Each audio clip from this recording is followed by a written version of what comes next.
Nama saya adalah Indra Kusuma Putra. Saya dari Industrial IoT Telkomsel, tepatnya di bagian Operation Delivery-nya. Di sini sedikit digambarkan tentang IoT Telkomsel, teman-teman, bahwa kita mengencourage untuk implementasi IoT itu mudah gitu. Makanya di sini digambarkan seorang anak kecil dengan tatanan kota yang dia bisa mengaturnya di sini, dia bisa memonitoring, dia bisa melakukan actuation-nya di sini. Oke, sedikit perkenalan lebih lanjut tentang saya. Seperti yang dijelaskan Eca tadi, berikut kontak saya teman-teman. Apabila teman-teman ingin kontak lebih lanjut, misalkan nanti ada join research kah, atau mungkin ada sharing session lagi di tempat lain, saya terbuka untuk diskusi, baik itu personal maupun public seperti ini. Ada juga interest saya di sini tentang data visualization, juga industrial IoT implementation. Sedikit background pendidikan saya, itu saya 5 tahun di ITB, dengan 1 tahunnya kemarin sempat exchange juga ke South Korea. Di situ saya gaining network juga, sedikit internship juga, sehingga di 2016-nya dapat kesempatan juga untuk kembali ke sana untuk postgraduate program. Di sini fokus tentang IT implementation. Dia saat itu belajar tentang data analisis, kemudian di sana juga belajar tentang IoT juga. Kemudian saya mengambil kelas MBA, kelas karyawan dari tahun 2018 dengan tesis marketing plan 4.0 untuk telco company. Kemudian sedikit pengalaman kerja saya juga di sini, yang internship yang tadi saya ceritakan adalah ada intern di Cognitive Computing Lab, kemudian ada di Netmarble Games juga, dan di Cognitive Computing Advanced Institute of Convergence Technology juga. Kemudian di Telkomsel saya sudah 2017, dari awal masuk sampai sekarang masih di IoT. Nah, sebelumnya teman-teman, di sini tadi saya lihat sedikit review tentang yang daftar siapa-siapa saja dalam sesi sharing kita pada sore hari ini. Ada yang motivasinya adalah untuk belajar IoT dari awal sampai bisa ngoding, sampai bisa implementasi IoT, sampai ada juga yang motivasinya adalah belajar tentang IoT sehingga bisa diajarkan kepada murid-muridnya, kemudian ada mahasiswa-mahasiswa juga yang ingin belajar tentang IoT juga. Nah, misalkan fokusnya adalah implementasi, bagaimana step by step-nya IoT itu. Di sini ada sharing session sebelumnya juga oleh Nusantek juga tentang IoT application oleh Mas Nazmi Febrian ini. Beliau dari Axiata Lab. Beliau menjelaskan IoT itu lebih komprehensif daripada sesi kita hari ini, karena yang hari ini akan lebih ke high level dan kita akan brainstorming juga kira-kira implementasi apa sih yang dapat dilakukan oleh IoT di masa new normal nanti. Kemudian ada juga sesi lain oleh Mas Imne Naji dari Gojek. Beliau menjelaskan bagaimana penerapan Internet of Things melalui Google Cloud Platform. Salah satu aplikasinya itu Google Cloud IoT Core di Google Cloud Platform. Nah, teman-teman yang sudah familiar dengan GCP, bisa go to link ini. Saya juga sudah buatkan short URL-nya buat teman-teman. Ada yang Nusantek Flexi IoT, itu untuk implementasi IoT oleh Mas Nazmi tadi. Kemudian yang Nusantek IoT GCP, nah itu juga untuk lebih fokus ke GCP-nya juga. Jadi misalkan fokus ke implementasi, fokus ke ngoding, fokus ke bagaimana menerapkan IoT dalam segi mau tugas kuliah kah, mau iseng membuat rumahnya menjadi smart home lah, mau menerapkan smart farming lah di rumahnya, itu bisa melalui review session ini. Tapi untuk sesi hari ini kita akan lebih ke high level, lebih general juga, tapi kita fokus ke potensi yang dimiliki oleh IoT di new normal nanti, teman-teman.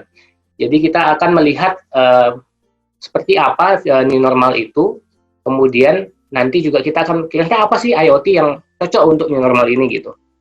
Nah, harapannya adalah teman-teman di sini bisa mendapatkan ide. Misalkan nanti, oke, saya nanti kira-kira kalau mau ngembangin IoT, pengennya untuk membantu recognizing orang yang sudah pakai APD, orang yang sudah pakai masker, apakah orang sudah melakukan physical distancing seperti itu. Nah, oleh karena itu konten untuk sore hari ini kita bagi jadi 4 aja, simple dan nggak terlalu banyak masuk ke teknis. Yang pertama adalah review tentang Internet of Things, kemudian memasuki new normal ini, apa sih new normal yang saat ini sedang digadang-gadangkan oleh pemerintah, kemudian new normal di industri itu nanti kira-kira akan seperti apa, dan bagaimana IoT dapat diterapkan di new normal ini. Nah, untuk sedikit review tentang IoT, teman-teman, DNA IoT itu, DNA kan kalau di tubuh manusia itu bagian yang paling kecil yang merupakan penentu karakter fisik dari manusia itu. Misalkan saya dari DNA saya sudah di setting bahwa rambut saya hitam, rambut saya agak keriting, kemudian dan lain-lain sebagainya ke ciri fisik tubuh saya. Kemudian di IoT pun ada DNA-nya, tapi DNA IoT pun merupakan singkatan, teman-teman. DNA di IoT itu dikenal dengan Device, Network, and Application. Jadi IoT, kenapa dikatakan IoT? Dia harus memiliki device, network, dan application itu. Sebelumnya bahwa secara filosofis juga IoT itu dijelaskan setiap benda, kita bayangkan benda itu bisa ngobrol ke internet. Dia bakal ngomong apa sih? Nah itu. Jadi buat teman-teman yang baru pertama kali masuk ke sharing session tentang IoT apaan sih? IoT ini. Nah IoT itu dibayangkan aja sebuah benda, dia bisa ngobrol ke internet. Sebelumnya, kalau kita duduk di restoran kan ada kursi kan? Kalau kursi ini IoT, kursinya bisa ngomong ke internet. Dia bisa ngomong apa aja sih? Nah, dia bisa ngomong kapan yang mendudukinya itu duduk di situ. Dia juga bisa ngomong berapa lama yang duduk itu berada di situ. Kemudian dia juga akan bilang perubahan suhu selama orang duduk di situ. Dan lain-lain sebagainya. Seperti itu. Jadi, bayangkan sebuah benda bisa ngobrol ke internet, dia bisa ngomong apa. Nah, dalam DNA IoT juga dibagi, kalau tadi saya menyebutkan data, network, application, lebih rinci lagi, application dibagi juga menjadi dua. Ada yang dibagi application dan platform. Jadi di sini piramidanya adalah data, connectivity, platform, and apps. Jadi data di sini adalah data yang dapat diambil dari sekitar kita gitu. Misalkan kalau tadi saya ibaratkan di restoran tadi, data yang didapat ketika orang duduk di situ, data apa saja yang dapat didapatkan. Kemudian connectivity-nya bagaimana device itu dapat mengirimkan data ke internet atau ke servernya dia, sehingga dia dapat mengolah data itu di platform ini, dikumpulkan, diolah, dan dianalisis, kemudian ditampilkan atau diinteraksikan dengan aplikasi, dengan user end-nya.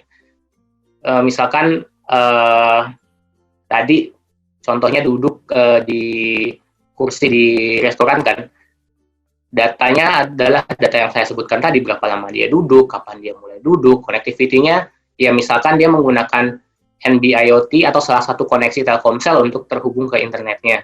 Kemudian dia menggunakan platform, di sini ada GCP, misalkan tadi sesuai dengan sharing yang sebelumnya, dia ngirim data ke Google Cloud Platform, kemudian dari aplikasi dia bisa, nanti ada interaksinya dengan antara yang punya toko kah, ataukah dengan yang duduk juga. Misalkan mengingatkan, oh kamu sudah lama lo duduk di sini, kamu belum berdiri selama 2 jam, seharusnya kamu setidaknya berdiri dulu selama 5 menit gitu.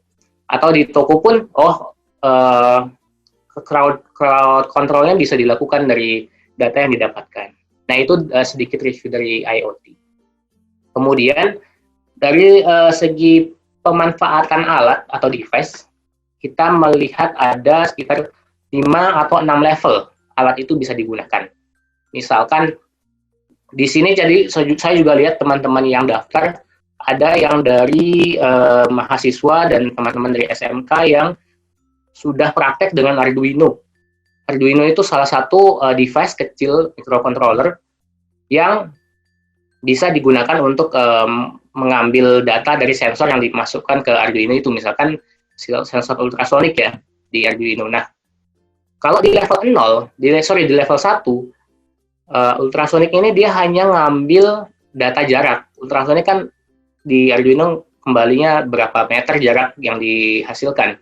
Misalkan kita implementasikan proyek nih ya, misalkan ada teman-teman yang masih kuliah juga, dia mengimplementasikan Arduino untuk proyek pemantauan tumbuhnya tumbuhan rumahnya dia. Tumbuhnya kacang panjang katakanlah. Di level 1, Arduino itu hanya membaca ketinggian tanamannya. Kemudian di level 2, ketinggian tadi dikirimkan ke cloud. Bisa, kalau misalkan skopnya hanya proyek buat tugas besar itu, cukup ke Google Sheet, bisa kan menggunakan API dari Arduino, mungkin dikonekkan dengan Raspberry Pi juga untuk ngirim data ke Google Sheet. Nah, dikumpulkanlah datanya di situ. Dari situ kan ada historicalnya di level 2 ini, jadi sensornya terkoneksi ke internet. Di level 3, ada aksi yang diambil.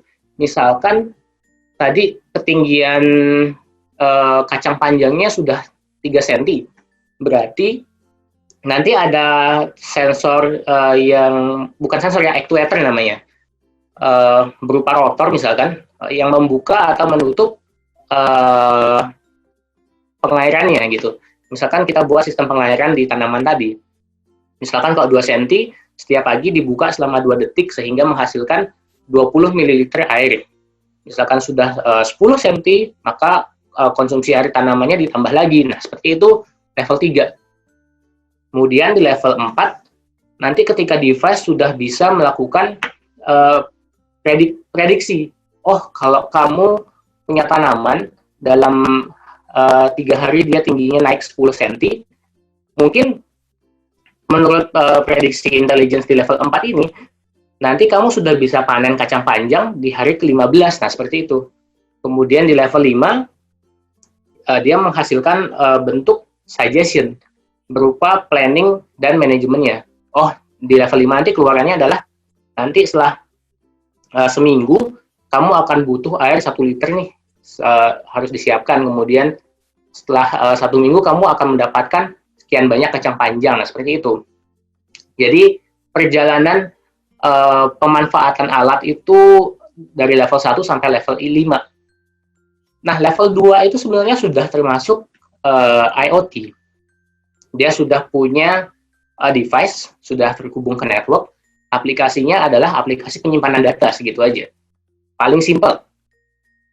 Tapi kalau udah level 5, apalagi lebih, setelah level 5 itu biasanya kita membuat bagaimana experience produknya jadi lebih nyaman gitu buat penggunanya. Nah, itu dari level of device enhancement ya, kita lihat IoT. Nah, mungkin itu untuk sesi pertama tadi. Kemudian sekarang sudah masuk ke sesi kedua, yaitu di bagian new normal.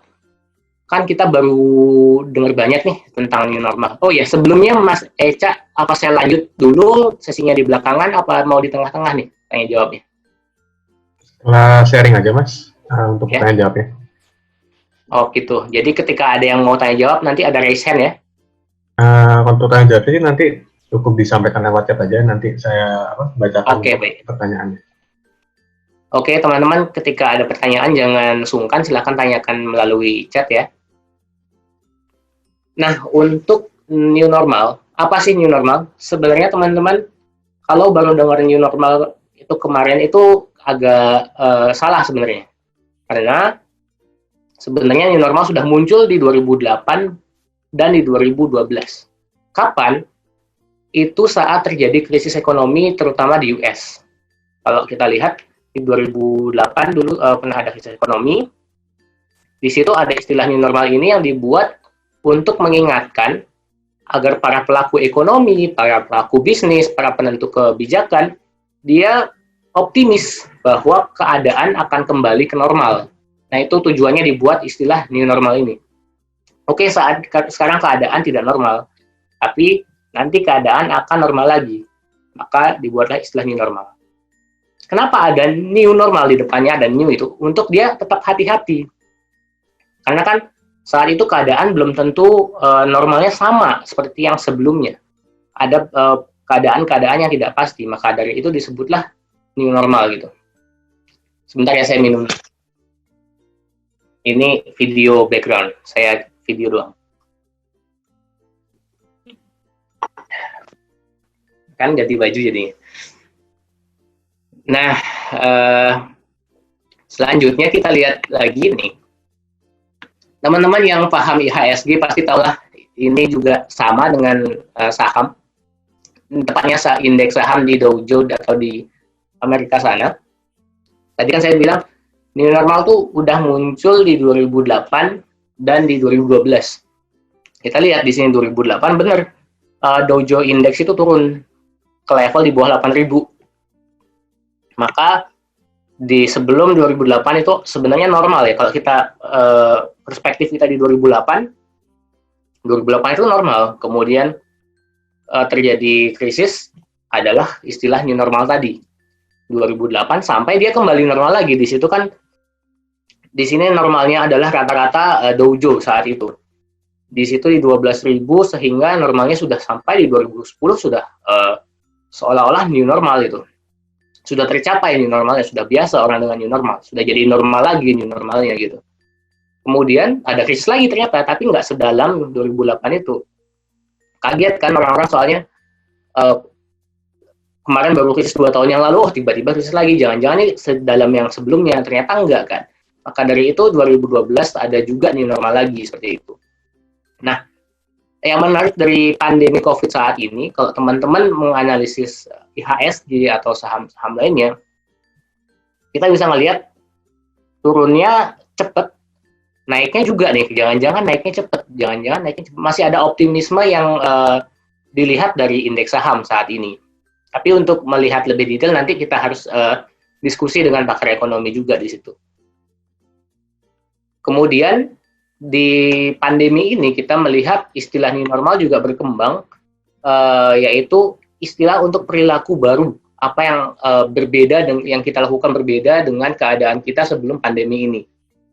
Di istilah new normal yang saat ini dikenal, nanti mungkin akan ada physical distancing, jaga jarak antara individu dengan individunya minimal 2 meter, atau mungkin beberapa instansi menerapkan 1 meter ya. Kemudian adanya pembatasan sosial yang sekarang di Jakarta kan kemarin PSBB berskala besar. Ada juga nanti rencananya akan dibuat berskala RT atau RW gitu.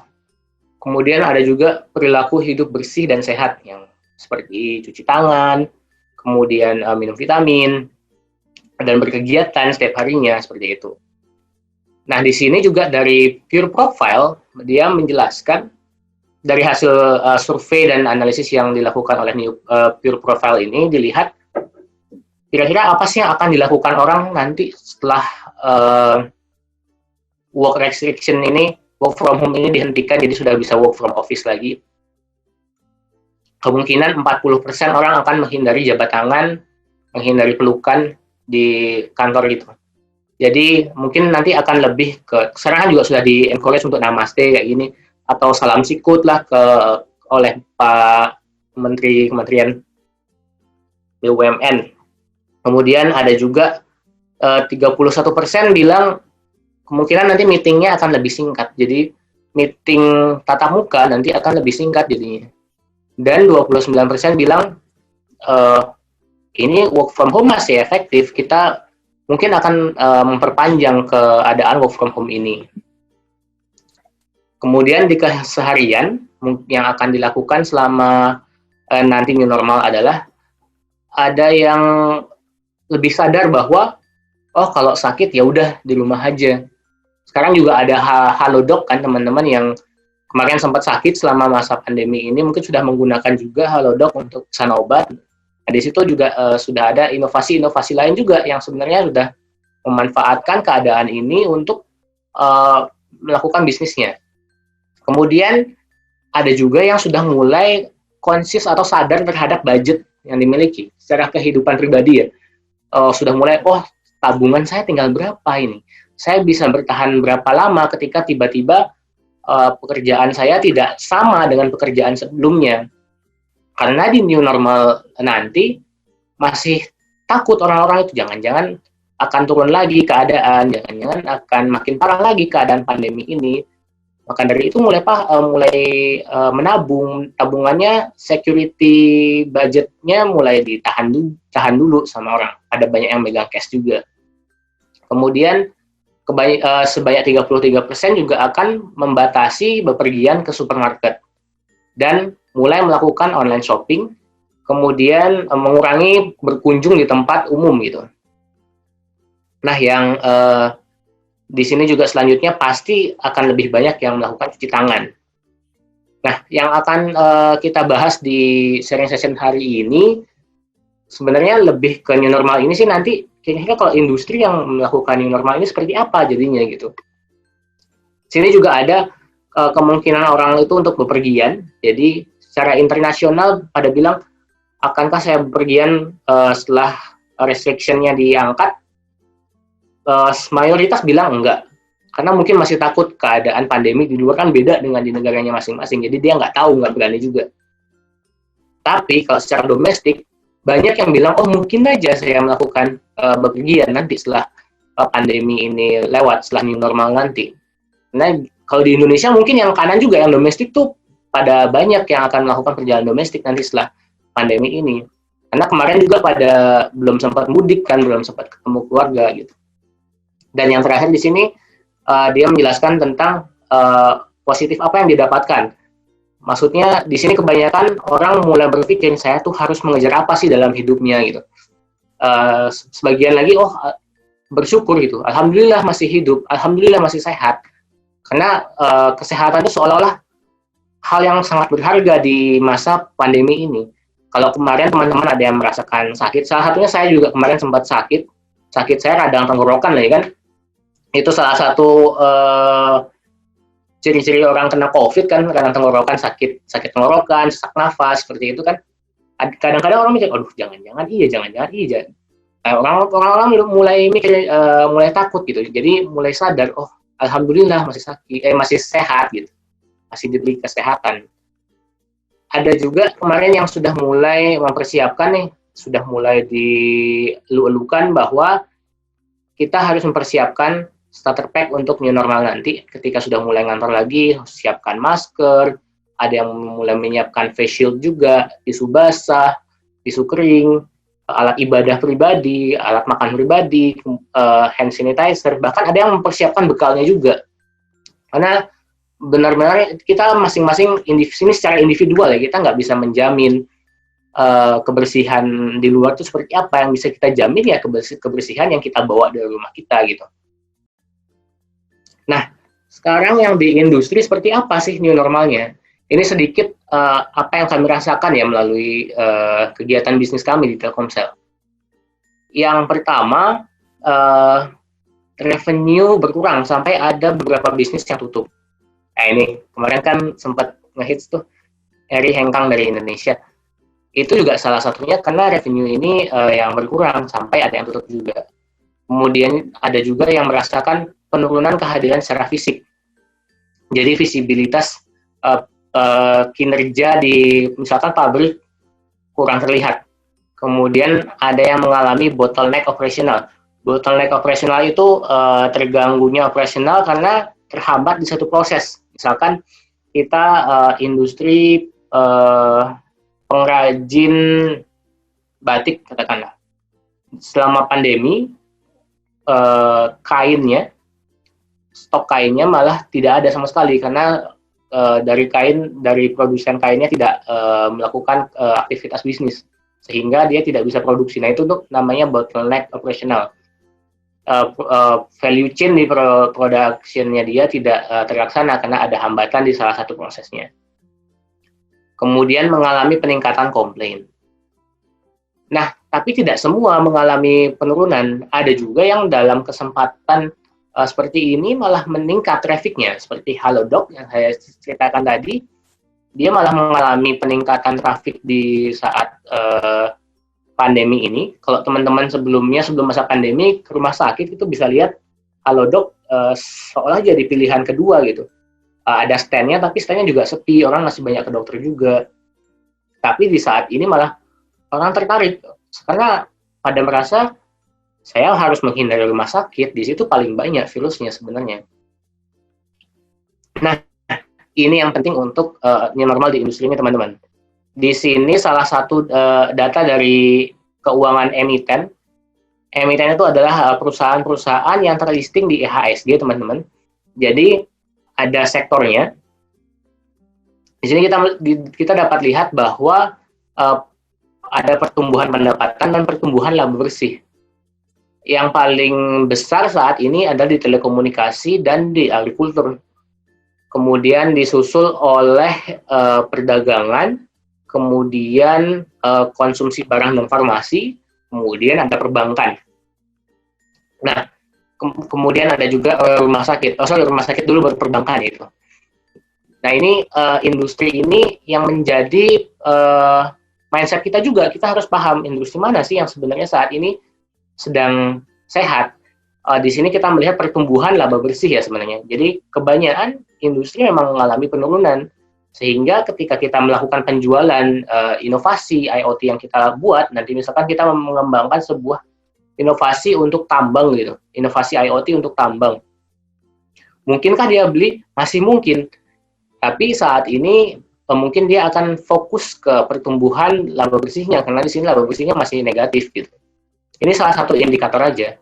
Yang paling aman di sini untuk dimasuki industrinya adalah semuanya aman, kecuali pariwisata dan perhotelan. Karena pertumbuhannya laba bersihnya sampai negatif 1000% itu. Itu kan karena banyak juga yang mengalami tutup seperti Eri tadi. Nah, seperti itu. Jadi ini sebagai patokan saja. Nanti kalau saya rancang layanan IoT, bagusnya untuk industri mana ya? Nah, itu bisa mengacu pada ini. Yang paling enak sih mengacu pada sektor yang positif. Di sini ada asuransi, perbankan, telekomunikasi, konsumsi dan farmasi. Nah, itu kenapa paling enak? Karena dia memiliki laba bersih sehingga kemungkinan ada peningkatan budget untuk implementasi IT. Nah, salah satu implementasi itu mungkin solusi IoT yang teman-teman di sini rancang nantinya. Nah, jadi ada 5 adaptasi yang sudah kami rasakan dilakukan oleh lingkungan industri di sekitar kami. Jadi di Telkomsel ada account manager yang merupakan perpanjangan tangan Telkomsel untuk setiap pelanggan B2B-nya Telkomsel. Itu sudah mulai mengadopsi remote working. Jadi ada juga yang melakukan flexible workforce. Jadi ada yang shift mulai menerapkan shift 2 shift 1, shift 2. Kemudian ada yang mulai menerapkan remote office. Kemudian ada juga yang mulai mengadopsi otomasi. Jadi sistem otomasi sehingga tidak diperlukan lagi tenaga orang di situ. Kemudian yang paling banyak itu yang nomor 3 ini, remote monitoring untuk pemantauan operasional harian. Nah, tadi karena penurunan laba bersih itu, banyak perusahaan yang mulai, wah ini nggak bisa dibiarin penurunan seperti ini. Kita harus melakukan sebuah solusi biar operasional kita tetap jalan, tapi di saat yang sama kita tidak melanggar aturan pemerintah tentang pembatasan ini. Dan yang keempat, ada juga yang mulai mempersiapkan rencana mitigasi untuk bisnisnya. Jadi tadi kan kita lihat secara individu, kita mulai secure kan sama budget tabungan kita sudah sampai mana. Kalau tiba-tiba kerjaan kita nggak ada, nanti kita akan bagaimana ke depannya. Seperti itu kan pikiran individu. Nah, di perusahaan pun sama. Dia sudah mulai memikirkan what if-nya, biasanya what if skenario perusahaan itu nggak pernah memikirkan bagaimana kalau tiba-tiba bisnisnya tutup dalam sebulan atau 2 bulan ke depan. Tapi beneran kejadian setelah ada COVID ini gitu. Yang kelima, ini juga yang mulai banyak diterapkan di perusahaan, terutama pertambangan atau pertanian atau yang membutuhkan HSE. Kalau teman-teman yang belum tahu HSE itu standar keselamatan. Nah, di sini mulai proses baru untuk melihat HSE-nya sudah comply apa tidak. Yang jelas HSE akan diperketat. Setiap orang wajib menggunakan APD. APD pun akan lebih ketat lagi. Kalau sebelumnya misalkan di industri tambang, APD hanya coverall. Coverall itu baju kayak montir ya kalau pernah lihat. Kemudian pakai masker dan helm. Nah, sekarang mungkin ada penambahan face shield juga dan penambahan sarung tangan juga. Nah, ini beberapa selanjutnya ya adalah use case yang dilakukan oleh Telkomsel dalam melakukan bisnis di era new normal nanti gitu. Proposition apa sih, customer pain point apa sih yang akan kita cover di sini. Dari banyak pelanggan enterprise kami juga belum memiliki akses untuk monitor stok tangkinya. Jadi misalkan ada perusahaan tambang, kebanyakan sih di tambang atau perkebunan, misalkan PTPN kayak gitu, dia belum memiliki akses gimana saya tahu stok saya tinggal berapa, produksi saya seberapa, kemampuan produksi kebun saya sudah berapa gitu belum kelihatan. Sehingga dia butuh yang namanya remote monitoring di sini. Nah, yang dia lakukan saat ini pain point ya yang bagian kiri ini, artinya adalah sesuatu yang dia tidak inginkan ketika untuk dilakukan untuk saat ini. Sebentar. Oke, kemudian selain pengukuran manual, dia nggak pengen pengukuran manual, sering terjadi kehilangan stok. Misalkan ada kebocoran, dia nggak tahu, ada pencurian, dia nggak tahu, sehingga stoknya hilang. Kemudian memiliki alat yang akurasinya rendah saat ini. Kemudian ada juga pengiriman bahan bakar yang tidak efisien, jadi rutenya tidak sesuai, sehingga malah ada terjadi zero stock. Nah, zero stock itu menyebabkan tadi bottleneck operasional. Ketika bahan bakarnya nggak ada, tapi operasionalnya masih harus jalan, itu kan zero bottleneck ya teman-teman. Di sini salah satu pain point yang dimiliki oleh perusahaan. Kemudian adanya juga pengukuran yang tidak real time dan biaya operasional yang tinggi akibat kalibrasi yang perlu dilakukan itu. Nah, yang ditawarkan di sini kita menawarkan produknya disebut Intank. Itu mengukur dan memonitor stok aset yang lebih akurat. Kemudian dia juga mengukur biaya resource dan melakukan otomasi juga untuk pengukurannya. Adanya notifikasi, adanya pengambilan keputusan real time juga bisa dilakukan dengan dia memberikan dashboard juga. Dan memiliki efisiensi supply chain management pada saat penyaluran. Nah, case kedua yang bisa dilakukan adalah asset management dalam bentuk delivery compliance. Delivery compliance ini apa? Jadi untuk perusahaan yang melakukan bergerak di bidang supply chain, misalkan Puninar atau DHL, itu kan teman-teman harus memastikan mereka memiliki compliance ya terhadap kebutuhan pelanggannya sampai kapan, waktu sampai barang yang dikirimkan. Nah, saat ini beberapa perusahaan yang kami approach itu tidak tahu kapan sampai barangnya. Kemudian dia tidak tahu lokasi saat ini, dan ketika terjadi delay dia nggak tahu kapan delay telatnya tuh kapan, dia nggak tahu. Kemudian kami menawarkan di sini salah satunya asset management delivery compliance. Yang paling banyak juga dibutuhkan di masa pandemi ini adalah aset monitoring, aset management untuk cold chain. Kalau teman-teman sudah banyak yang berkecimpung di bidang supply chain, pasti cold chain ini mirip supply chain, tapi supply-nya diganti cold. Jadi cold chain ini adalah seperti supply chain, tapi barangnya dingin. Barangnya harus dalam keadaan dingin.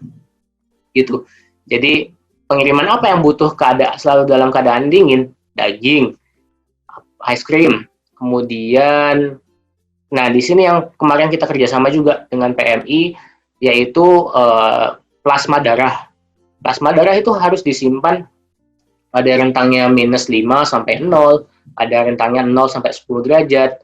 Nah itu harus disimpan di situ dalam suhu tersebut agar comply terhadap kebutuhan pelanggan yang dikirimkannya, seperti itu.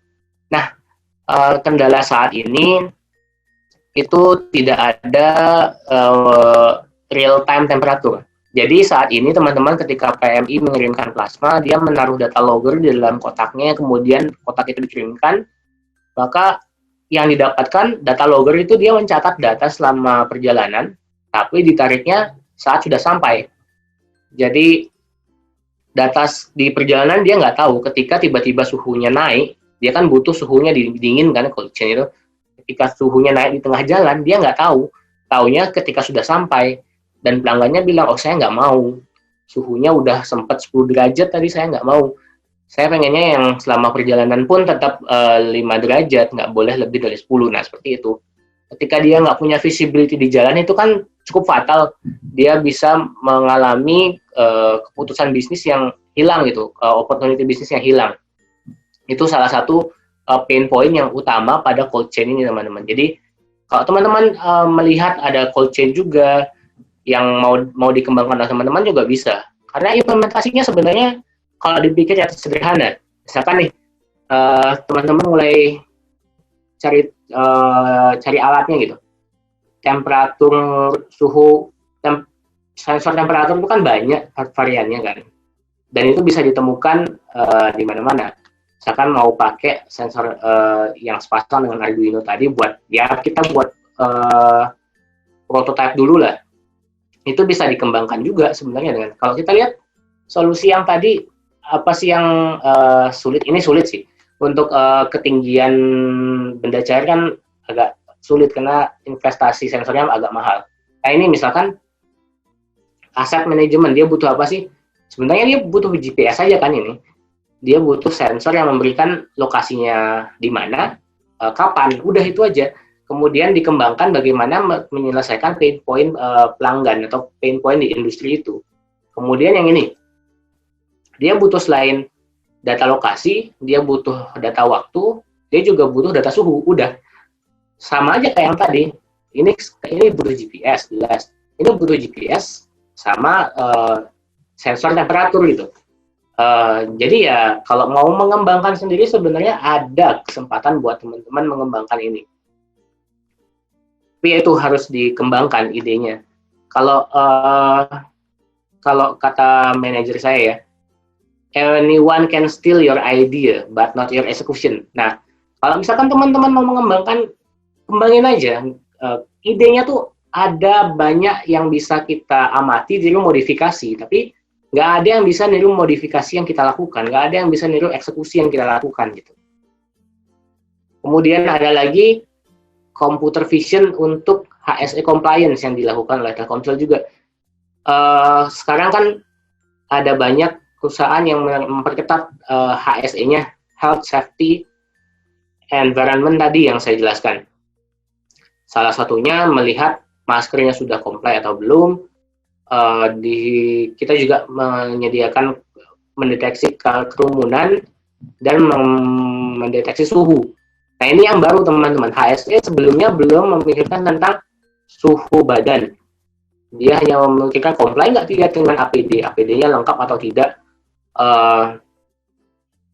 menggunakan masker, menggunakan helm pengaman, menggunakan sepatu lapangan atau tidak. Kemudian kalau saat ini ditambah lagi, apakah dia berkerumun atau tidak, apakah dia memiliki suhu tubuh yang tidak demam atau tidak, seperti itu. Nah, kita juga mengembangkan computer vision untuk HSE compliance. Nah, kalau untuk computer vision ini, misalkan teman-teman ada yang mau mengembangkan pun bisa. Kalau ada yang sudah ngutak-atik OpenVINO, OpenCS, itu untuk video analisis itu dapat dibuat fitur crowd detection-nya gitu. People counting-nya, kita bikin frame berapa jarak maksimal antar orangnya, nah itu bisa dilakukan juga. Kemudian manfaat dari ini apa sih? Perusahaan sekarang memang beberapa harus comply dengan HSE ini untuk menjalankan bisnisnya. Misalkan beberapa tambang bahkan tidak membiarkan pekerja yang demam, bahkan ketika ada tamu yang berkunjung, dia harus 14 hari dulu di asrama, dia nggak boleh ngapa-ngapain dulu selama 14 hari walaupun dia sehat. Seperti itu. Nah ini yang saya ceritakan tadi, di Telkomsel sendiri kita melakukan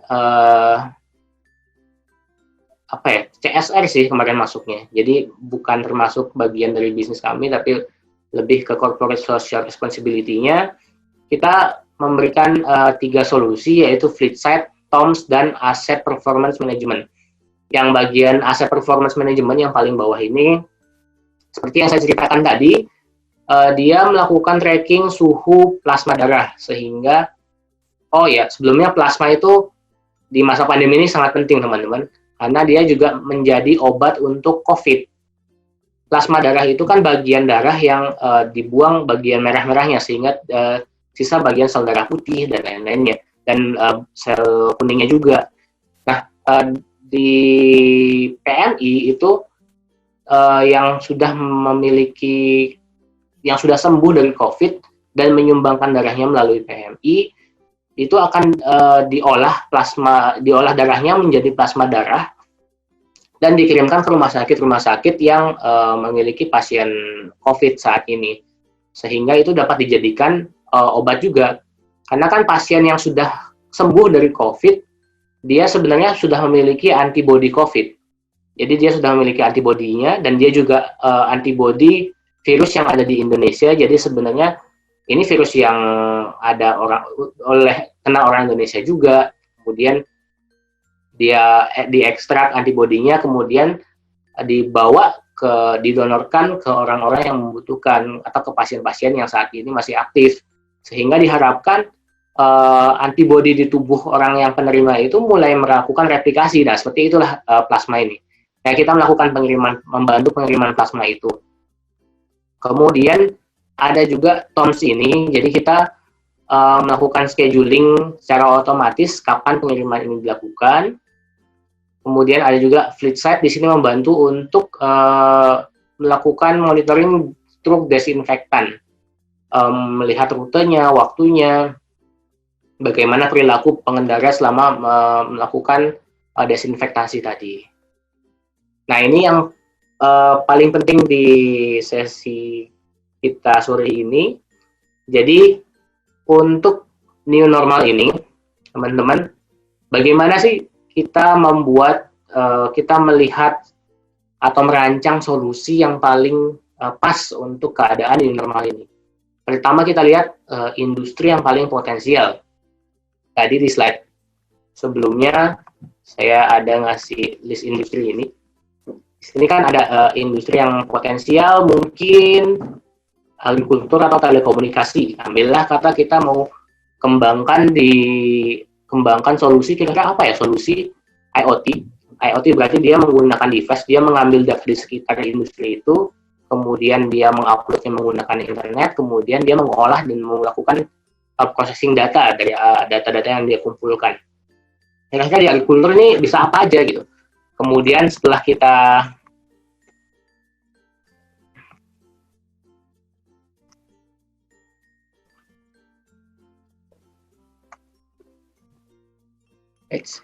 kemudian tadi tahap kedua adalah brainstorming adaptasi apa yang bisa dilakukan.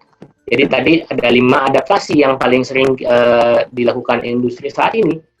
Nah, ini adaptasi yang mulai dilakukan industri saat ini, mulai remote working, mulai otomasi, kemudian remote monitoring, dan mempersiapkan rencana mitigasi bisnis, dan yang kelima bisnis proses baru.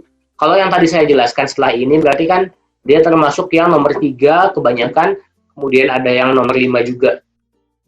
Kalau teman-teman datang dengan solusi yang merupakan adaptasi solusi 1, bisa misalkan mengadopsi remote working. Jadi membuat aplikasi untuk orang-orang yang kerja dari rumah, esensinya seperti apa, itu kan bisa juga dilakukan kalau ada ide seperti itu. Kemudian misalkan ada yang mau menerapkan nomor 2 juga bisa, adopsi otomasi. Tapi otomasi apa dulu yang ingin diadopsi? Apakah itu misalkan di perkebunan tadi ya, pengairannya kah, atau desinfektasinya kah, atau mau pemberian pestisidanya kah yang diotomasi? Kemudian kalau yang nomor 4 agak sulit ya untuk dilakukan adaptasi menggunakan IoT, karena itu kan level strategic management. Paling yang bisa dilakukan adalah 1, 2, 3, dan 5 ini, yaitu pembuatan bisnis proses baru. Yang 5 tadi kan contohnya dia melihat apakah sudah comply dengan HSE atau belum. Nah, seperti itu.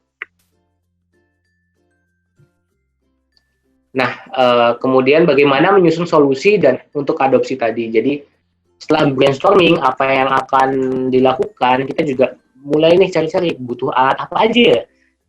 Mulai dari device-nya aja deh. Oh, butuh data apa aja. Jadi mulai dari data, kemudian dari data pasti kita kepikiran device apa untuk ngambil data ini. Nah, kita coba tes.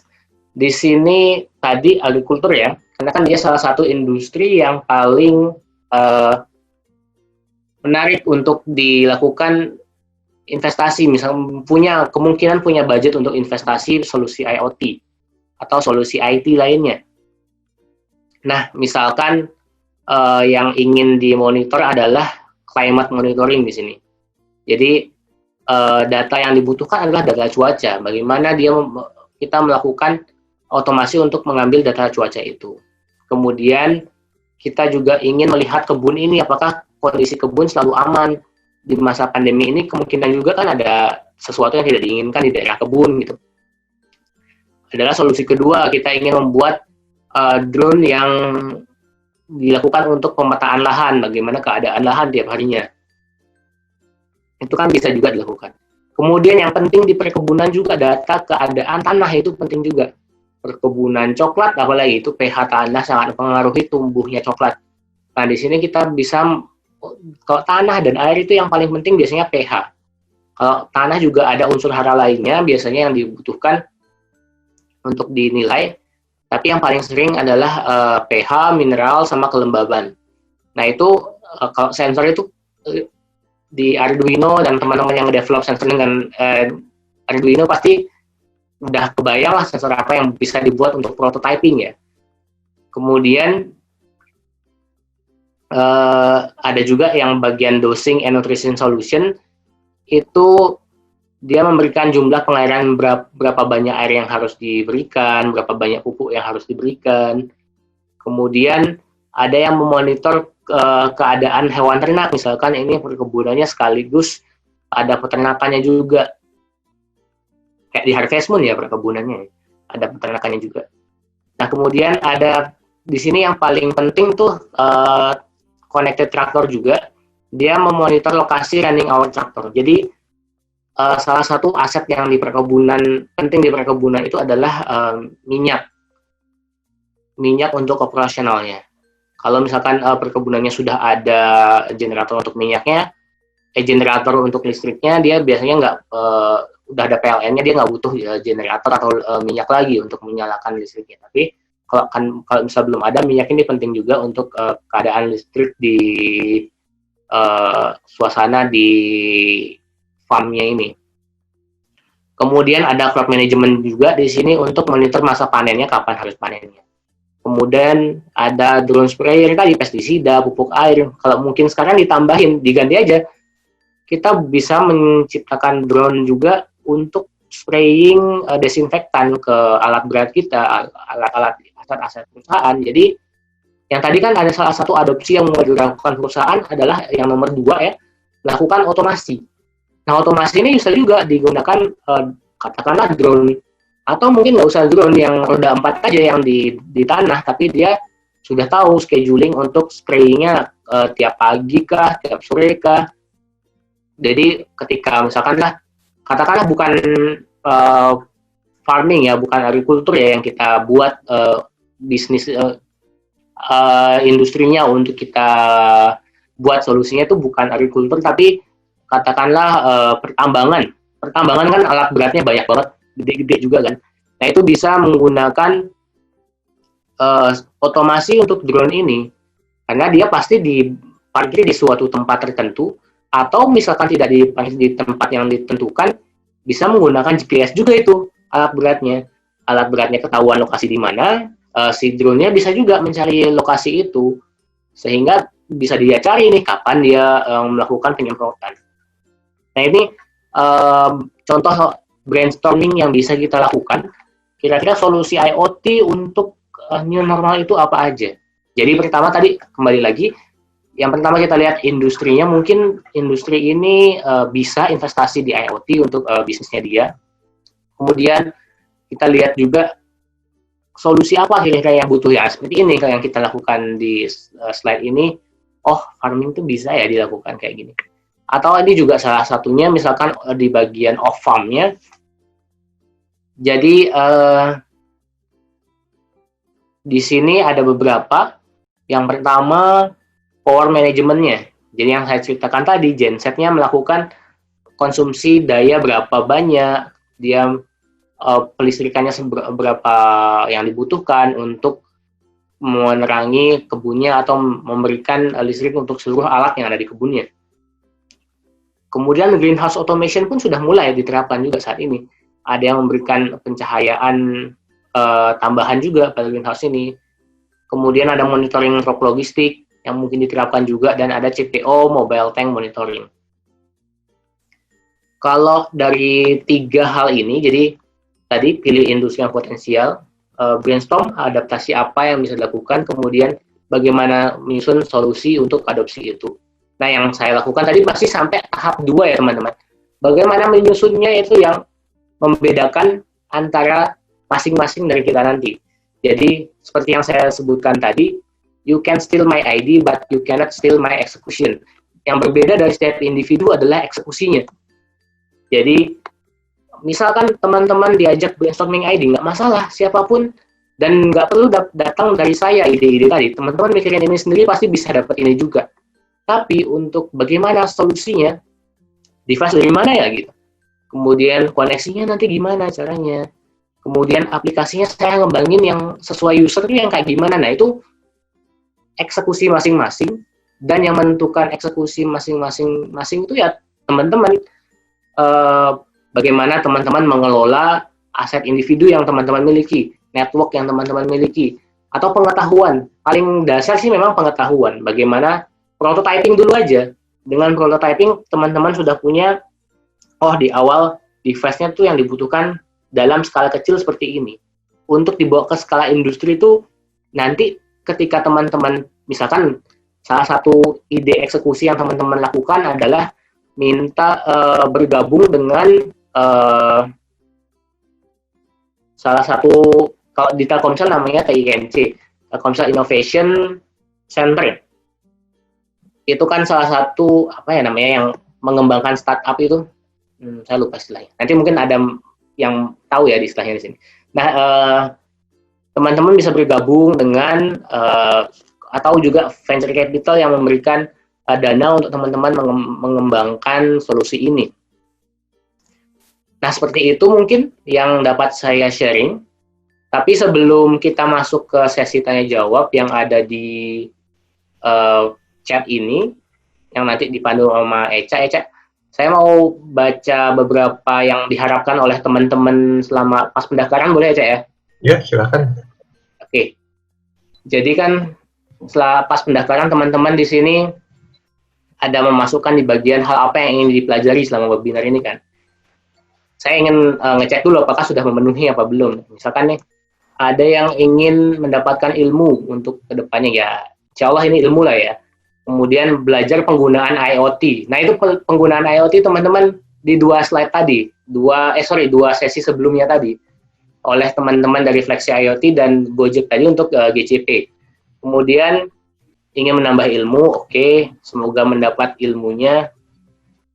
Kemudian pengen tahu bagaimana IoT melalui mobile programming. Nah, itu tadi melalui sesi GCP teman-teman pasti bisa.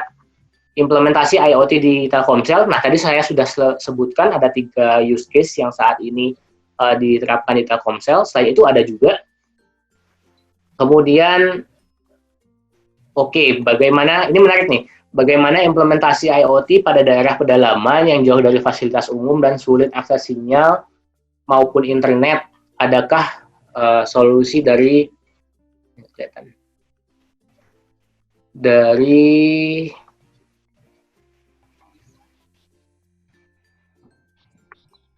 penyedia, dari produk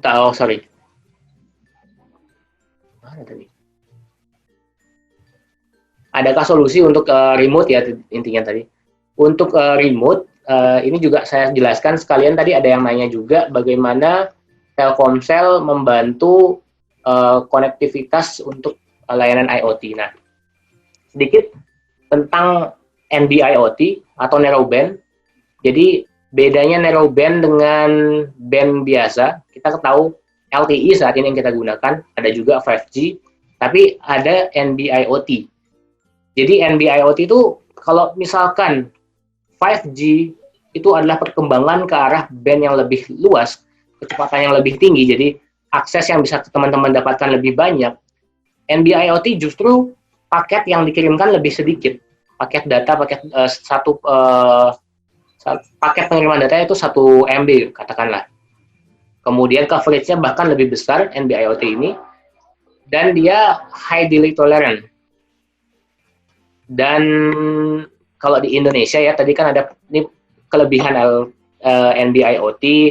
Kalau saya sebutkan tadi sih, kelebihannya yang utama itu security-nya satu, kemudian throughput-nya di limit, kemudian ada low complexity, dan juga yang paling penting untuk NB-IoT itu dia lebih tahan untuk jaringan yang luas. Jadi dia low power one. Nah, ini keunggulan-keunggulan. Jadi battery life, wide area, sama low cost juga modulnya. Nah, ada perbandingan juga. IoT biasanya menggunakan 3 modul komunikasi ini, Sigfox, LoRaWAN, dan NB-IoT. Tapi untuk tadi penjelasan bagaimana untuk daerah terpencil. Nah, ini memang untuk daerah terpencil agak sulit dijangkau memang, pasti. Terutama di daerah terpencil yang saat ini belum ada perusahaan yang menanamkan investasinya di daerah tersebut. Kalau kita lihat dari peta ini melihat coverage 4G network saat ini, kemudian bagaimana NB-IoT akan diterapkan ke depannya. Jadi seberapa banyak coverage-nya. Jadi yang bertanya ini misalkan daerahnya sudah ketutup di bagian bawah itu sudah jadi hitam, ya berarti alhamdulillah sudah ada rencana untuk NB-IoT di sana. Tapi kalau belum, nah itu juga permasalahan untuk pengembangan NB-IoT ini. Tapi jangan khawatir, ada beberapa cara lain untuk mengirimkan data dari yang ditangkap menggunakan sensor tadi kan. IoT sebenarnya memang butuh network, butuh komunikasi untuk integrasinya, tapi dapat juga dilakukan secara lokal. Misalkan sudah punya server sendiri di daerah lokal tersebut, dan data yang disirkulasi hanya di daerah tersebut masih bisa dilakukan di jaringan lokal juga. Buat jaringan server wireless seperti itulah katakan. Itu sedikit dari IoT. Kemudian lanjut lagi pertanyaan lain. Kita sebenarnya sering terbersit mengenai IoT, namun sering terkendala masalah biaya, komunitas, maupun ilmu pengetahuan. Bagaimana mengatasi masalah tersebut?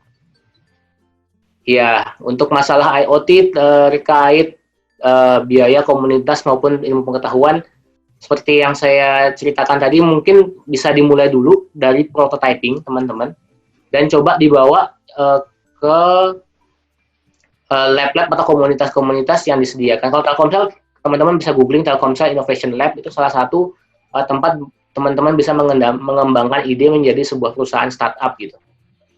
Kemudian mengaplikasikan IoT untuk pembelajaran guru SMK pertanian. Oke Pak, untuk guru di pertanian mungkin IoT bisa diterapkan juga. Tadi saya ngasih contoh tugas yang tadi saya bilang kacang panjang itu mungkin bisa diterapkan juga. Yang pertama, bawa mungkin muridnya untuk beli Arduino dan sensor ultrasonik untuk memonitor tinggi tanamannya dulu aja. Nah itu sudah dapat satu level gitu. Atau mungkin penerapan lain tadi brainstorming aja bisa dilakukan juga. Brainstorming tadi saya juga mungkin kan sesuai tuh pertanian juga kan, mungkin bisa relevan. Ada yang ingin mempelajari IoT normal, ingin belajar tentang IoT, oke.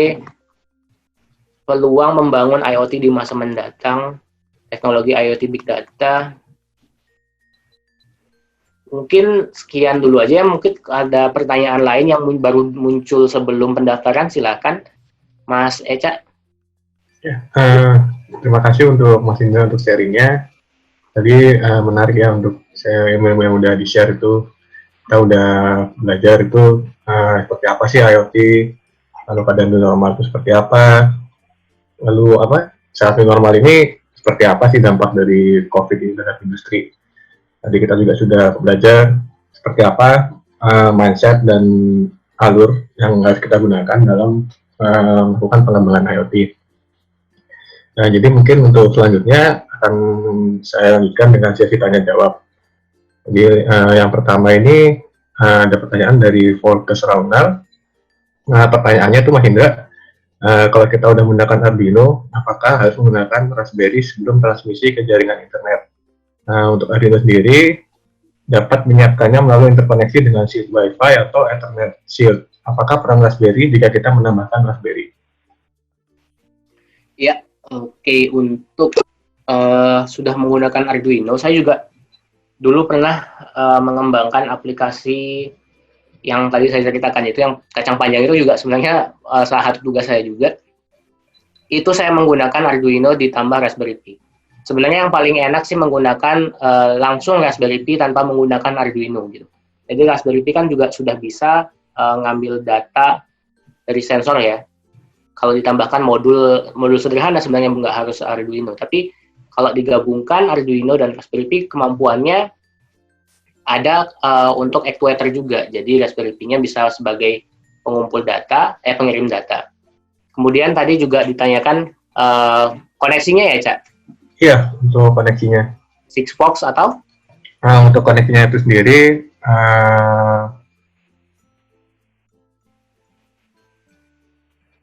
untuk koneksinya itu maksudnya apakah interkoneksinya itu menggunakan shield Wi-Fi atau Ethernet shield? Gimana, Iqbal? Apakah menggunakan? Oh, Mas, untuk koneksinya enggak. Ini sih pertanyaannya cuma lebih ke peran Raspberry itu di Arduino-nya. Ya, kalau penerapan yang paling praktis memang digabungkan Arduino dengan Raspberry Pi. Kalau misalkan untuk Arduino sebagai data gathering-nya, kemudian data uploader-nya dari Raspberry Pi-nya. Tapi kalau sudah bisa PD menggunakan Raspberry Pi saja, itu juga malah lebih ringkas lagi. Gitu. Hemat budget juga. Oke, terima kasih untuk Mas Indra. Jadi untuk jawabannya itu dua-duanya bisa dipakai. Cuma apabila memang sudah bisa pakai Raspberry, lebih ringkas lagi untuk memakai Raspberry-nya itu. Ya, untuk pertanyaan berikutnya dari Rati. Untuk langkah maintenance alat IoT sendiri itu seperti apa? Apakah dari pelanggan atau kita melakukan maintenance sendiri? Lalu bagaimana alat atau sensor ini memprediksi bahwa dirinya dalam kondisi yang baik atau buruk seperti dalam pabrik? Ya, itu Mas untuk pertanyaannya. Untuk pertanyaan kedua, ini ada dua pertanyaan. Yang pertama maintenance-nya, yang kedua tentang bagaimana kita tahu dia butuh maintenance apa enggak. Nah, di IoT sendiri tadi ada piramida yang sudah saya jelaskan di bagian mana sih?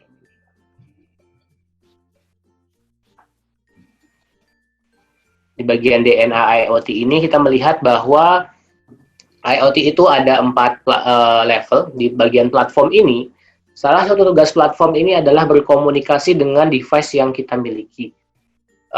Device itu berkomunikasi ketika mengirimkan session, selain dia mengirimkan data, mengirimkan baterai device tersebut, mengirimkan signal strength yang dia dapatkan terhadap sinyal yang ada di daerah tersebut, dia juga mengirimkan device health. Tapi ini tergantung device-nya masing-masing. Jadi device-nya itu harus sudah memiliki firmware untuk melakukan analisis terhadap dirinya juga, sehingga dia bisa mengetahui nih device health saya seberapa. Tapi ketika kita nggak tahu nih, tiba-tiba pelanggan komplain, device saya mati. Nah itu device saya, biasanya pelanggan nggak komplain device saya mati, karena dia nggak tahu device-nya, kan dia remote kan.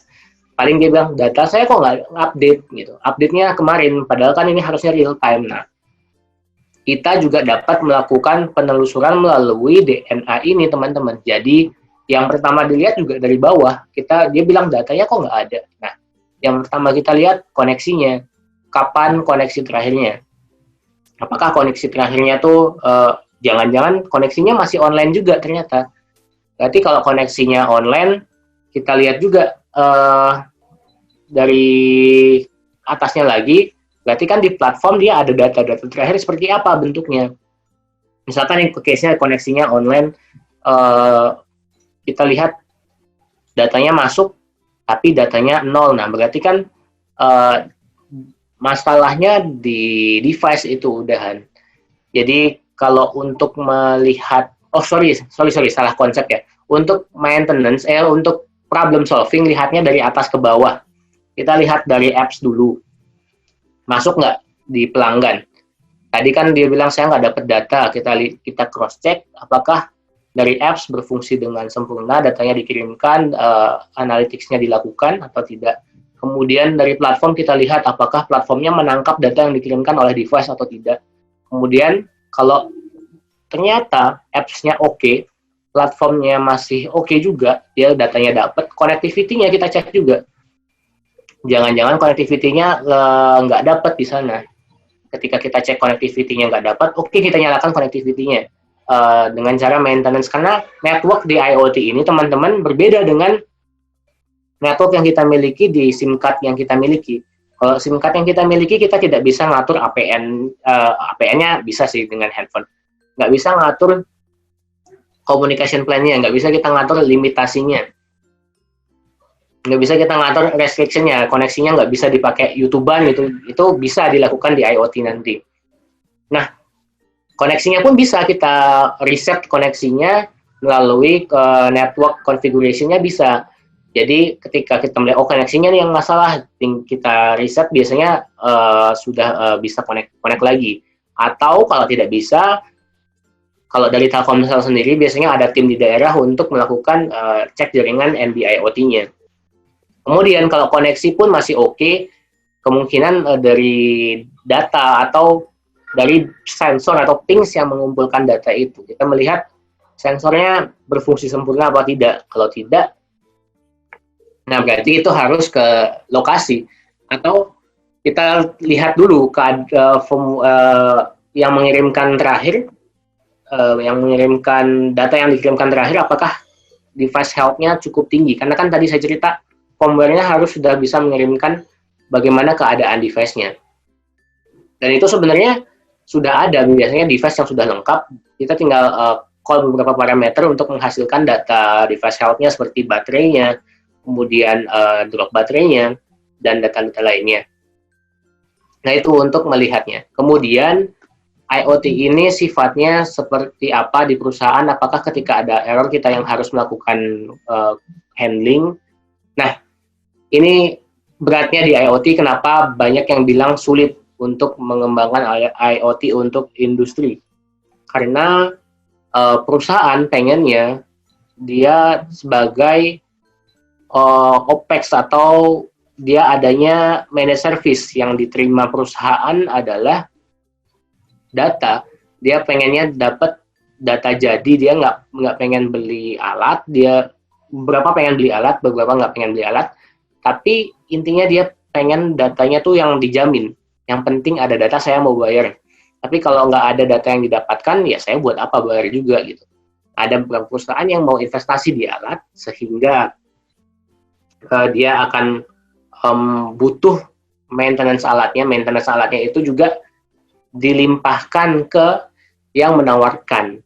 Kenapa? Karena itu kita yang menawarkan, kita yang tahu, masa pelanggan yang ngebenerin, istilah pelanggannya seperti itu, bahasa pelanggannya seperti itu. Jadi yang paling powerful untuk ditawarkan ke pelanggan adalah end-to-end service atau managed service untuk IoT.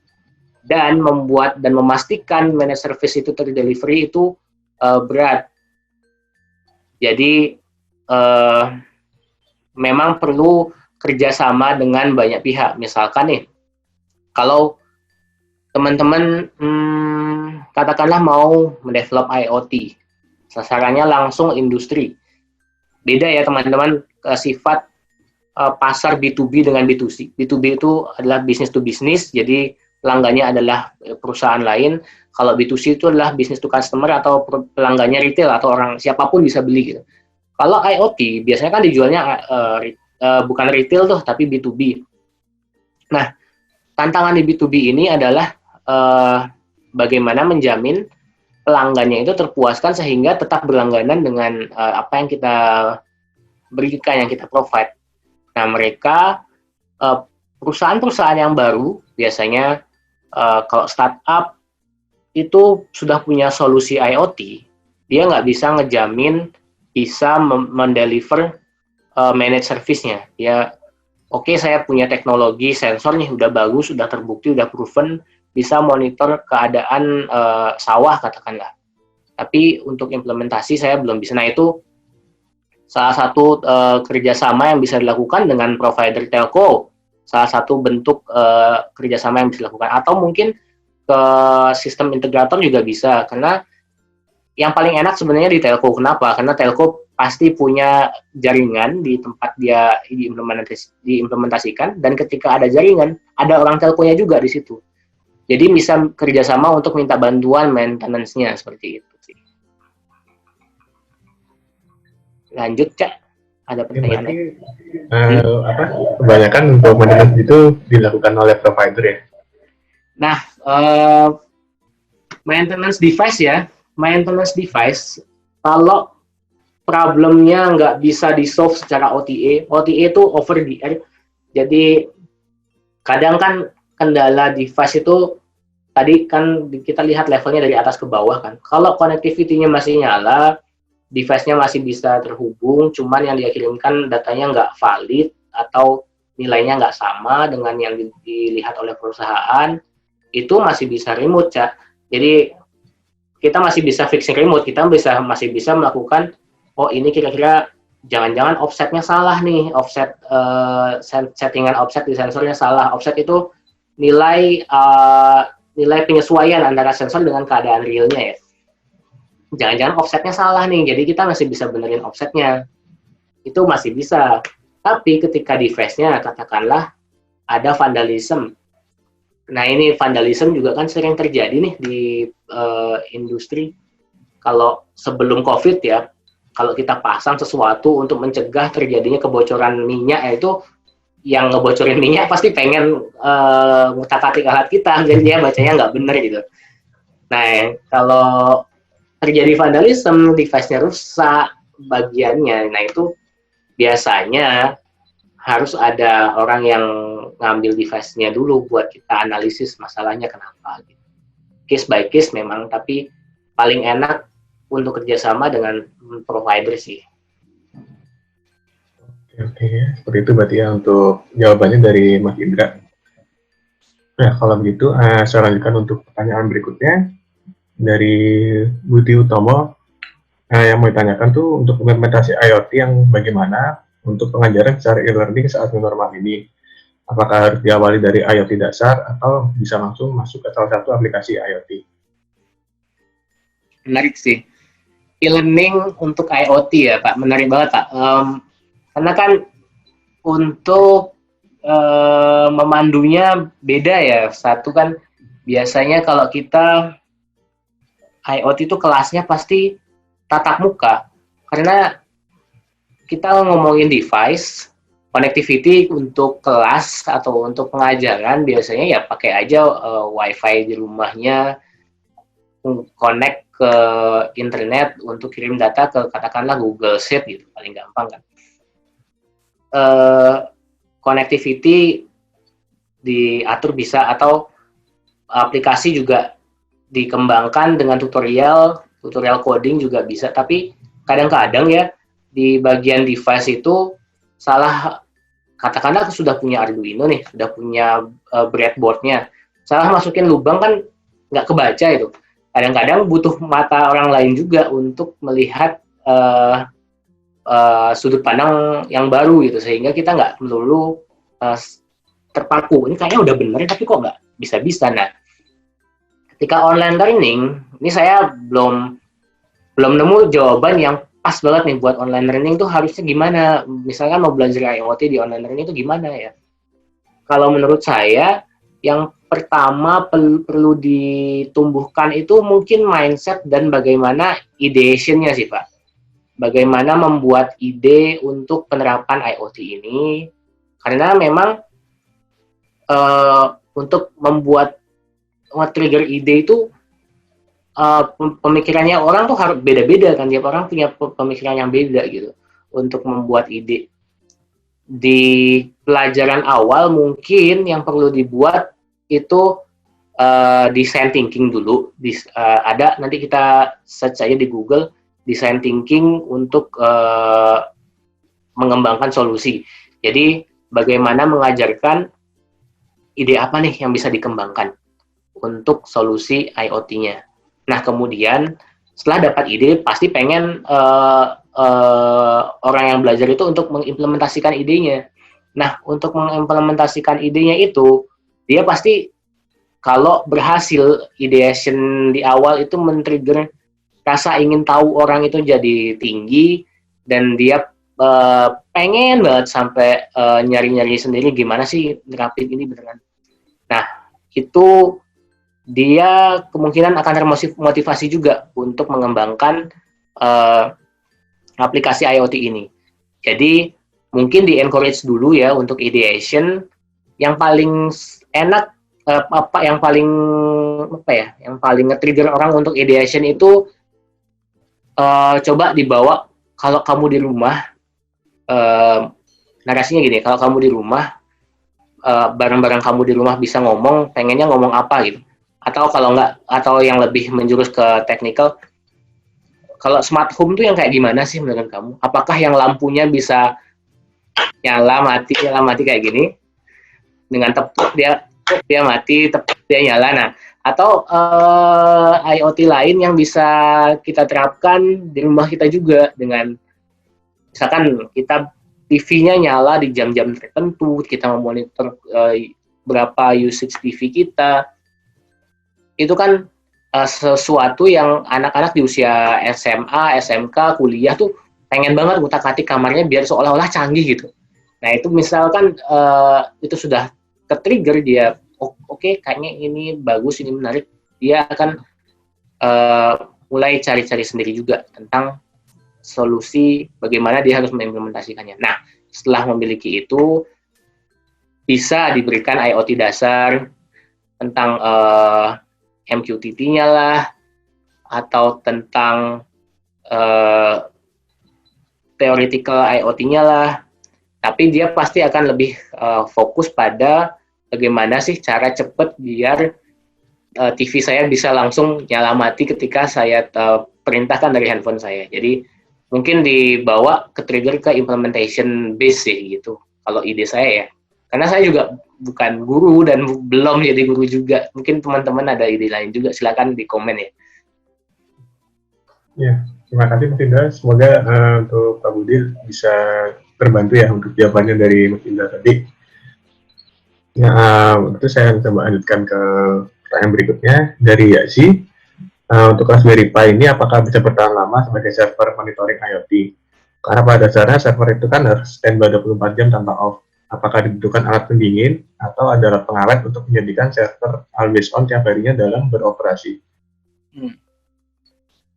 Ya, untuk kalau Raspberry Pi dijadikan sebagai server ya,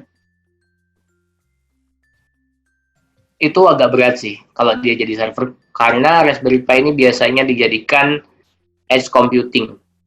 Jadi konsep pengembangan implementasi IoT itu teman-teman adalah buat pekerjaan di server itu sedikit, jangan terlalu banyak kerjaan di server. Misalkan tadi Raspberry Pi-nya itu sudah mengumpulkan data dari sensor yang kita miliki, dia melakukan edge computing. Edge computing-nya adalah filter data, katakanlah data yang kosong dihilangin, data yang invalid dihilangin juga, sehingga yang dikirim sudah data yang valid, data yang sesuai time bound juga, waktunya sesuai, dan data yang benar itu.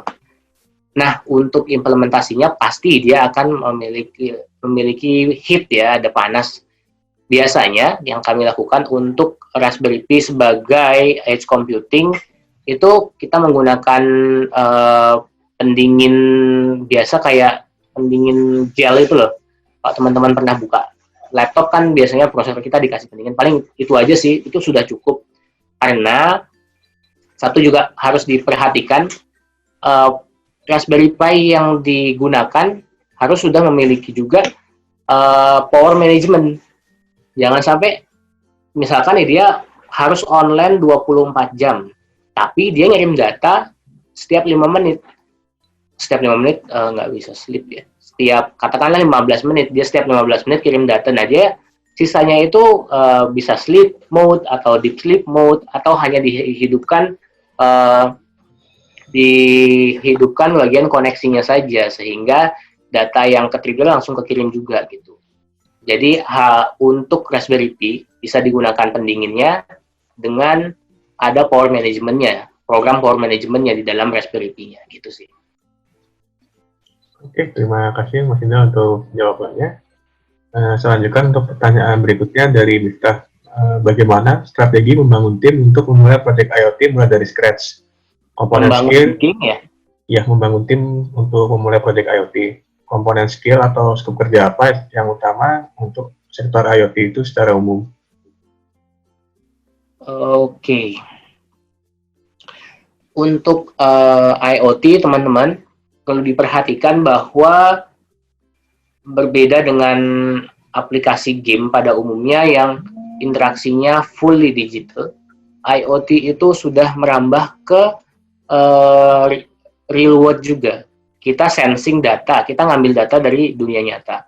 Kemudian data diolah, kemudian nanti ada actuator juga, ada implementasi dari data yang kita ambil, kita gunakan sebagai keputusan yang diambil. Katakanlah kalau tadi di contoh kacang panjang itu, dia buka tutup valve untuk pengairannya. Jadi, kalau mau dibuat game, ini kayaknya saya nangkep pertanyaannya gini ya Mas Eca ya, mau bikin game berbasis IoT ya, butuh skill set apa, strateginya kayak gimana gitu kan? Lebih ke project IoT secara umum sih kayaknya dari pertanyaannya. Oh, project ya. Saya dengarnya game soalnya nih. Oh ya. Sorry. Oke, kalau proyek IoT secara umum, strategi pengembangannya adalah pertama, ini project ya. Kalau project management kan sudah jelas ada time, kemudian yang poin kedua ada money nih. Tapi untuk IoT yang perlu diperhatikan adalah siapa yang bakal membeli atau siapa yang akan menggunakannya nanti. Dia punya uang apa enggak untuk membeli atau untuk menggunakannya. Pertama itu, kita lihat untuk project yang sifatnya komersial, IoT itu perlu pertama memperhitungkan apakah project ini akan digunakan secara komersial oleh orang yang akan menggunakannya nanti, ataukah dia tidak bisa dimonetisasi gitu. Nah, itu yang pertama. Yang pertama perlu diperhatikan apakah ada yang akan menggunakan. Kalau tadi kan kita sudah melihat tuh industri yang kira-kira akan menggunakan mana, karena dia punya budget IT lebih di tahun ini, karena kan ada peningkatan kan di industrinya terkait COVID ini.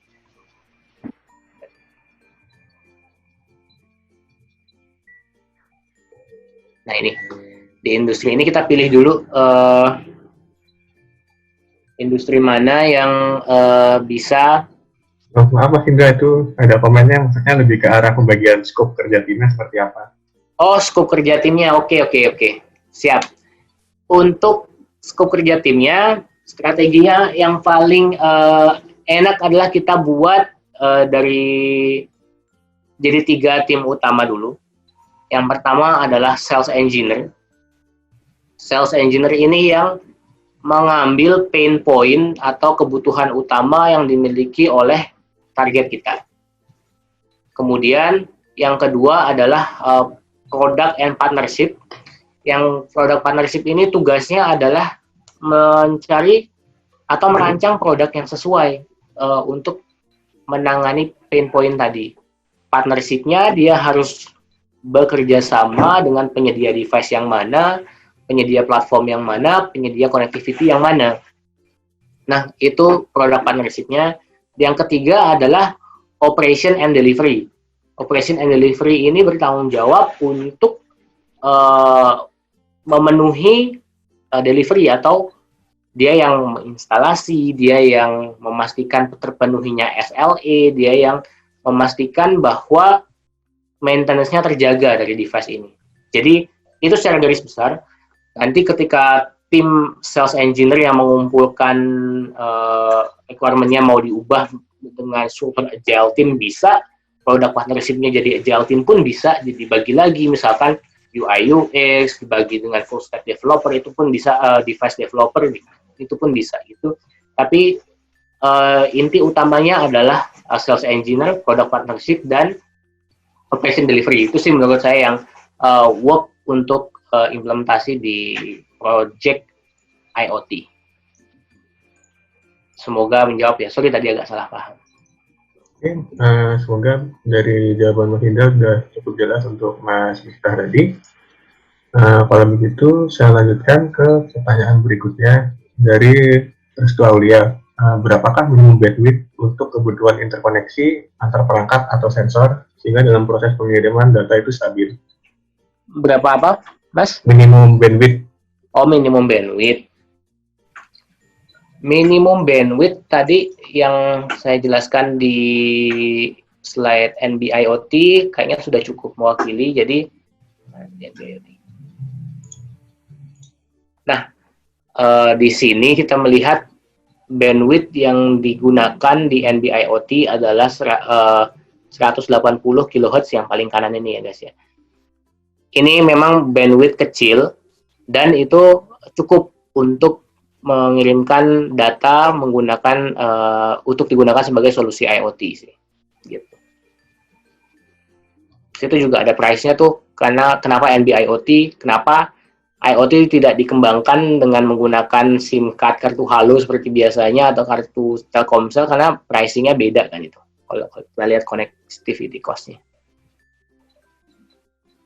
Oke, terima kasih Mas Indra untuk jawabannya. Selanjutnya untuk pertanyaan berikutnya dari Yudiha. Apakah semua provider dan penyedia jaringan internet itu bisa untuk IoT? Oke, yang saat ini ya saya ketahui, kemarin kan dari Axiata Lab sudah sharing tuh. Berarti kan XL juga sudah sih.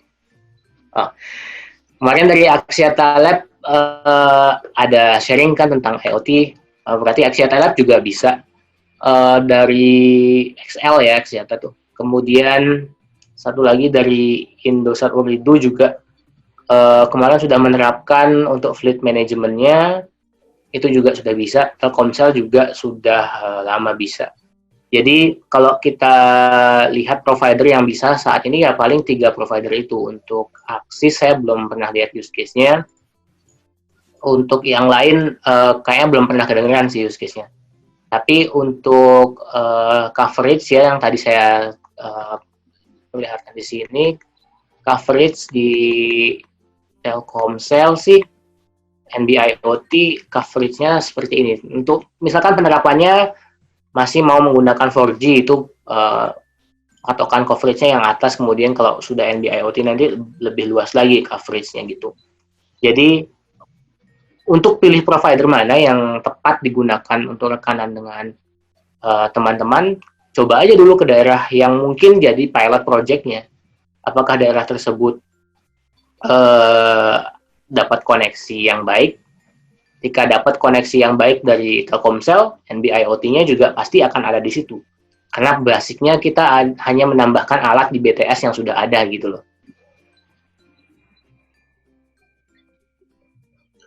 Oke, terima kasih Mas Indra untuk jawabannya. Saya lanjutkan untuk pertanyaan berikutnya. Ada dua pertanyaan nih dari Renhard Atma. Yang pertama itu dua. Satu orang hanya dua maksudnya. Oh iya. Jadi yang pertama itu bagaimana cara mengetahui piranti IoT yang sedang dibutuhkan oleh industri. Apakah industri yang merequest sendiri atau ada riset produk di Telkomsel IoT. Lalu untuk yang kedua di Telkomsel IoT apakah menerima mahasiswa magang? Oh, oke. Yang pertama dulu ya. Yang pertama untuk bagaimana menentukan peranti alat yang diperlukan oleh industri dalam IoT. Ada dua pendekatan memang. Yang pertama, dari Telkomsel sendiri sudah ada beberapa produk yang jadi kita tawarkan. Namun dengan catatan bahwa produk yang jadi ini selalu bisa customize. Nah, ini salah satu pentingnya, prinsip penting di B2B bisnis, atau bisnis antara pelanggan dengan antara bisnis dengan perusahaan. Jadi harus ada kemampuan kustomisasi atau modifikasi ya, karena tidak selalu kebutuhan di perusahaan satu bisa digunakan di perusahaan lain. Misalkan tadi saya menceritakan tentang Inteng di Telkomsel, menceritakan tentang FleetSight di Telkomsel, itu sebenarnya FleetSight itu produk yang varian device-nya ada banyak. Ada yang dia hanya GPS-nya, ada yang dia ditambahkan kamera yang memantau driver behavior-nya, ada yang dia ditambahkan dengan sensor lainnya juga, ada yang menambahkan panic button juga. Inteng pun sama, ada tambahan-tambahannya juga. Nah, bagaimana kita tahu? Itu tadi gunanya strategi yang tadi saya jelaskan sebelumnya, adanya sales engineer. Sales engineer ini dia datang menawarkan produk, tapi dia bersifat sebagai konsultan. Kalau teman-teman pernah ditawarin ditawarin asuransi, katakanlah yang wrong selling ya, biasanya kan asuransi itu ditawarinnya agak maksa tuh, kayak dikejar-kejar banget tuh kita. Nah, kalau sales engineer ini nawarinnya nggak kayak gitu. Dia nawarinnya, Bapak ada keluhan apa? Saya ada di produk ini, tapi bisa kustomisasi. Kita berangkat dari pain point, itu strategi utamanya. Itu sih bagaimana kita tahu peranti apa yang pas untuk di situ. Jadi pertama tanya pain point-nya. Kemudian ketika kita bisa deliver sesuai dengan produk lain kita, ya go aja sama project itu. Kalau nggak bisa ya udah nanti dulu. Mungkin di roadmap jangka panjang kita bisa kembali ke pelanggan yang sama. Nah, yang kedua tentang magang di Telkomsel IoT, kayaknya ya saat ini nggak tahu deh ya. Soalnya kan saya aja work from office belum mulai lagi. Saya masih work from home sama work from site. Kalau ada harus ke site, saya ke site. Kalau saya di rumah kerja dari rumah gitu. Kalau magangnya nanti belum ketahuan nih new normal di Telkomsel terkait magang seperti apa. Mungkin drop email di email saya atau LinkedIn saya. Nanti kan ini sesi siaran di YouTube ya Mas Ica ya? Iya, nanti di-share di YouTube. Iya, nanti tonton lagi, lihat emailnya di situ. Coba di email, nanti saya tanyakan gitu sebagai pengingat. Sekarang saya tanyakan, nanti ketika sudah dibalas, baru saya follow up lagi ya gitu. Boleh selanjutnya, Cak? Iya, terima kasih Mas Indra. Nah, untuk yang berikutnya ini ada 3 pertanyaan sekaligus, lebih ke Telkomsel sini. Jadi yang pertanyaan pertamanya, bagaimana posisi bisnis IoT dalam Telkomsel? Anak perusahaan atau unit bisnis, dan bagaimana proses bisnisnya? Lalu yang kedua, selain tadi yang sudah disebutkan untuk produk IoT, apakah Telkomsel menerima proyek IoT yang lain jika dibutuhkan? Lalu yang terakhir untuk pertanyaannya, sudah berada di tahapan mana untuk proyek IoT yang sebelumnya disebutkan? Oke, tadi ada 3 pertanyaan. Pertanyaan pertama, Telkomsel IoT saat ini ada di unit bisnis, bukan anak perusahaan. Kenapa unit bisnis? Karena kan Telkomsel sekarang bisnisnya sudah mendapatkan izin bisnis di solusi digital. Kalau teman-teman lihat link aja kan kemarin jadi anak perusahaan, tadinya unit bisnis jadi T-Cash dulu namanya. T-Cash jadi dari unit bisnis jadi anak perusahaan. Itu kenapa? Karena izin usaha. Telkomsel tidak mengantongi izin usaha untuk financial technology. Nah, saat ini Telkomsel sudah mengantongi izin usaha solusi digital.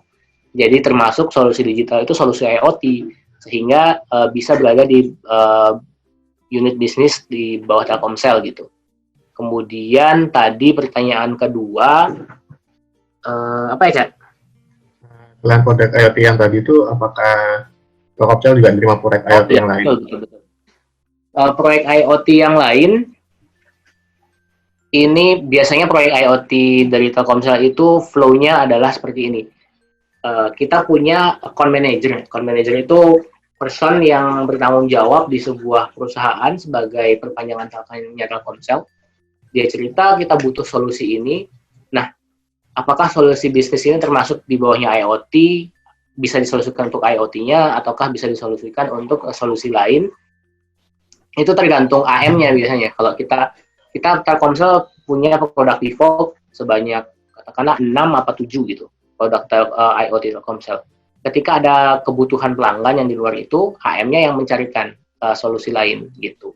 Jadi Telkomsel sendiri setiap tahunnya pasti akan mengeluarkan produk IoT baru yang tahun ini di site tadi yang saya ceritakan untuk melihat crowd management itu, dan kedepannya akan selalu seperti itu. Jadi di Telkomsel tadi, Telkomsel Innovation Center kan yang saya ceritakan, itu kita menampung ide bisnis yang kita kembangkan bersama, kita kasih sesi coaching, nanti difasilitasi juga untuk pengembangannya seperti, saya ingat namanya, Startup Accelerator kan. Seperti accelerator Telkomsel IoT itu. Jadi startup yang masuk situ sudah punya solusi dan sudah mature, nanti akan ada yang go bisnis dengan Telkomsel, jadi rekanan nih, Telkomsel bisa bantu bagian operationnya, startup itu sebagai penyedia produknya gitu. Itu untuk flow produknya. Jadi kemungkinan ada produk baru pasti iya. Setiap tahun antara kita mengembangkan produk sendiri atau kerjasama dengan keluaran TINC gitu. Kemudian tadi yang ketiga, sorry saya lupa, Cak. Sudah di tahapan manakah untuk produk IoT yang sudah disebutkan sebelumnya? Oke. Untuk project IoT yang tadi disebutkan ada beberapa. Inteng,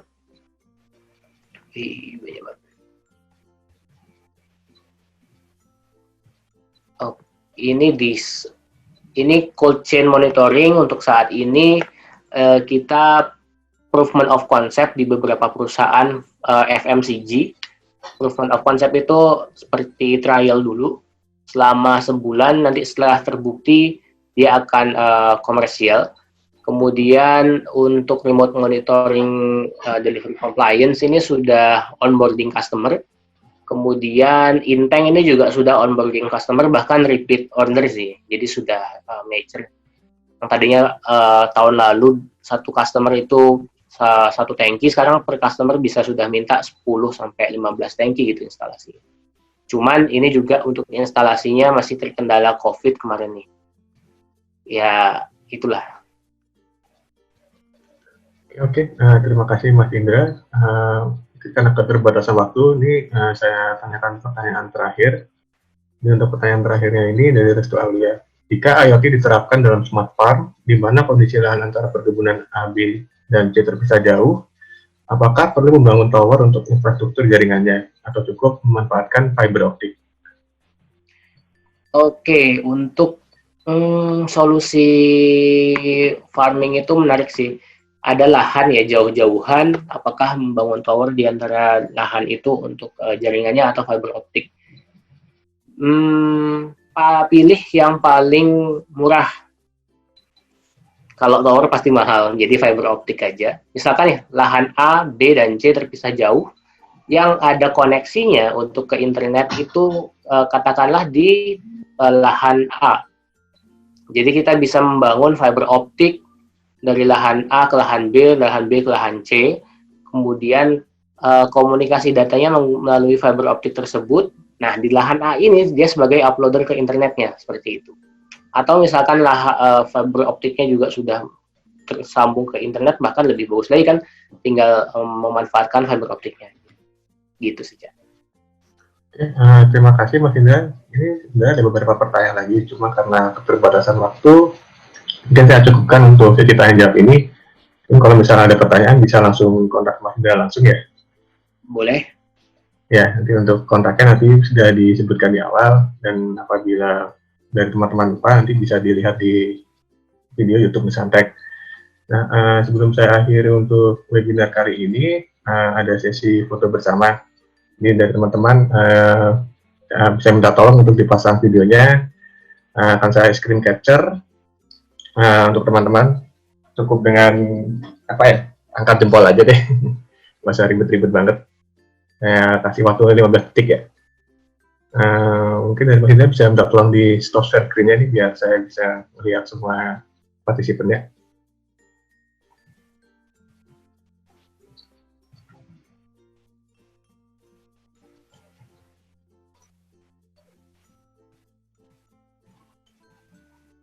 Ya, udah 1, 2, 3, 4, 5, 6, 7, 8, 9, 10, 11, 12, 13, 14, 15. Oke, senyum semuanya.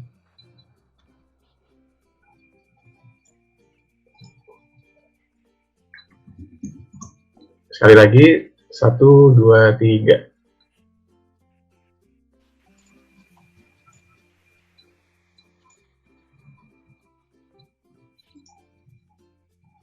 Ya, terima kasih teman-teman sudah saya screen capture.